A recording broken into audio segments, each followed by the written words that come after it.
সালাম আলাইকুম। মালামাল সব তালিকা অনুযায়ী দেয়া আছে, আপনারা সব বুঝে পেয়েছেন? জি স্যার, ব্যালট বক্স, ভোটার তালিকা এবং অন্যান্য সরঞ্জামাদি সব ঠিক আছে। গুড, তাহলে স্বাক্ষর করে সরঞ্জামগুলো নিরাপদে নিয়ে যাবেন। জি স্যার।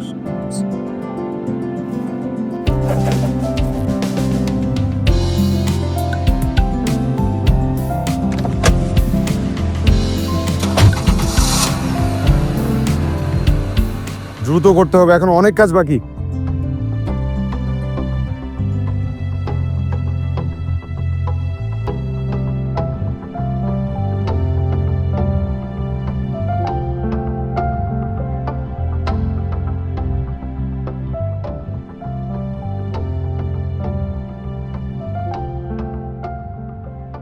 আসসালামু আলাইকুম স্যার। সব ঠিকঠাক আছে সাহেব? জি স্যার। গাফলেদের কিন্তু একদম সুযোগ নাই। আর আমি বুঝতে পারছি কষ্ট হচ্ছে আপনাদের, কিন্তু এটা আমাদের দায়িত্ব। আমরা আমাদের দায়িত্বটা নিষ্ঠার সাথে পালন করব। আমি আছি আপনাদের সাথে, যে কোনো প্রয়োজনে জানাবেন, ঠিক আছে? নির্ভরযোগ্য নির্বাচন নিশ্চিতে দায়িত্ব নিতে হবে একসাথে।